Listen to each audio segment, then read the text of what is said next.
Now I know. Now I know why we don't have 5 minutes break. Because it turns out to be 15. But because we ended on a very controversial note about women. I told you about the second or third paper I asked my student to do, but I'm going to tell you the first paper I asked him to do. The first paper was, what would Plato say to Aristotle's treatment of women, and how would Aristotle defend himself? That's a good question, no?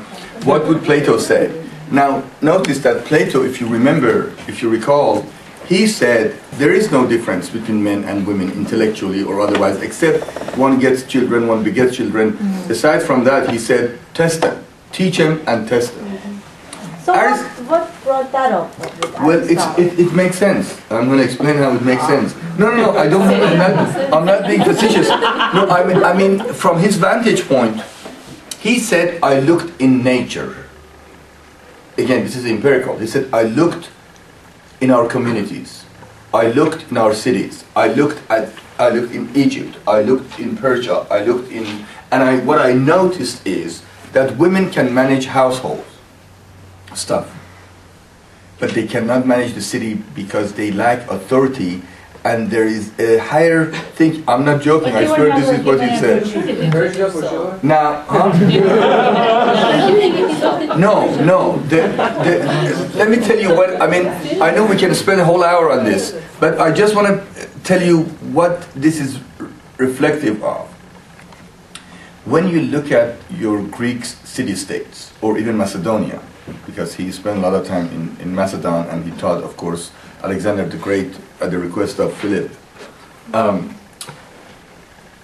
When you look at these communities, where do you place women? In Athens, the birthplace of democracy as we know it, women, slaves, our foreigners were excluded from the political process. Therefore, politics was the privy of men, although they didn't have any division in terms of income or class. They had that type of division. So he reflected what he had seen, and he saw that, well, I think they lack authority, and they lack that type of more abstract thinking that requires for managing a big city. Okay, so that's his conclusion. Yes. I was going to say, wasn't that ironic since Athens is of course named after Athena, the goddess, the great, yeah. And also that they also had the god of war was actually goddess, not a male god. I know, but yeah, to the Greeks. So wouldn't that be kind of ironic that they excluded that? Yeah, Athena is the protector of Athens, as you know, and of course, you know how they, the entire mythology, still as correct as you are about the role of women, still the mythology is full of marginalization of women and the role they play in the Greek mythology. Still, you know, that still exists. Look at that, for example, the story of Pandora. True, yeah, you're right. And of course, Medea. I mean, I don't want to get sidetracked, but both Pandora and Medea play the same role. They let all the evils around, out. They become, their curiosity or Pandora's curiosity causes all kinds of mayhem in the world. And of course, raping goddesses or stealing or eating men doing stuff to women, all kinds of mythology there. But the point is, this is reflective of his own society. And at the end, as you see in a minute, Aristotle is the father of conservatism. Because the reason I say he's the father of conservatism, you see in a minute, that the entire philosophy, or political philosophy, and later on, as you see, in general, his ethics becomes that of the Athenian Greek society. Moderation, the idea of nothing to excess, the idea of harmony, the idea of balance, the idea of women placing women. These all becomes reinforcing the values of his time. Now, I'm sure we'll come back to this. I don't want to, but the way he sees it, then there's a division of labor in a sense that, you know, you do. Certain people who can think, they can do higher stuff, certain people can have authority over the household, certain people can produce slaves, certain people are slaves by law, legal slaves, they can do certain things, therefore that's your society. Now, I want to say two things, and I don't, you're short of time because I want to answer your question, but two important things I should say. One is about how does Plato's ideal city, Aristotle's ideal city, how is it different than Plato's?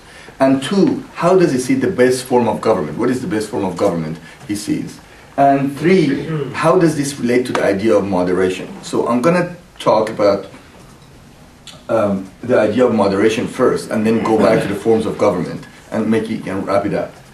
The idea of the mean, and this will answer your question about the battle between the absolutes and the particulars. Okay, so he's going to answer it in a very smart way. I know that with the women, if I had not told you the women stuff, you would have fallen in love with Aristotle. I told you the women stuff, and therefore, and not many people know it. But you know, I mean, people who read it, they know. But I know that he lost the women's vote, right? So, now, this idea of the mean or moderation is actually the essence of Greek balance and Greek virtue of moderation. Aristotle says that if you think about this, that every virtue can have two extreme conditions. One could be the lack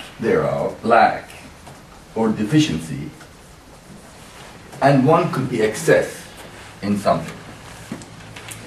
So one is the lack, is plenitude or excess of something. Now he says both of these extremes have to be avoided. I'm going to give you an example of this. What you want really is a happy medium or mean.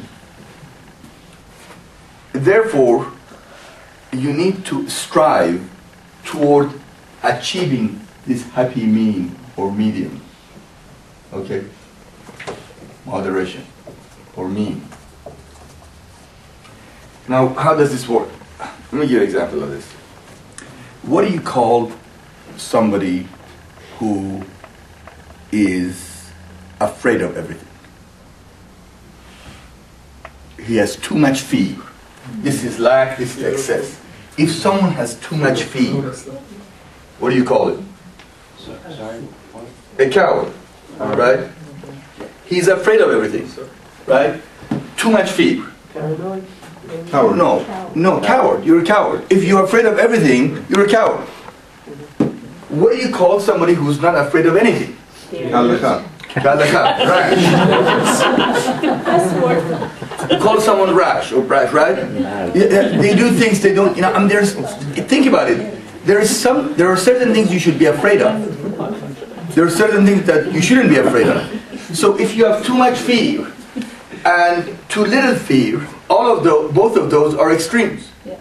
Now, when you say someone is courageous, and that's the virtue that you arrive, that means someone who can assess the amount of fear and knowingly faces trying to. So this is not too much or too little. For example, give me a second. For other virtues, someone who is tight with money never spends anything. Miserly, right?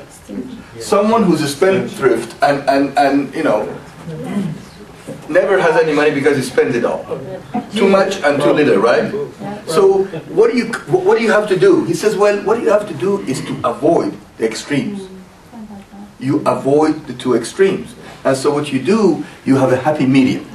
Now, you may say, well, that means there is a happy medium for everyone. And he says, yes, except the happy medium at times is different from person to person. And location. Well, that's what it means, it's individualized, it's particular. Let me give you an example of this. So, how many times you hear this? And this is in our own vocabulary with the Greeks, moderation. میان روی افراط و تفرید نکنیم افراط و تفرید too much too little that's Aristotelian افراط too much too little okay we say happy medium now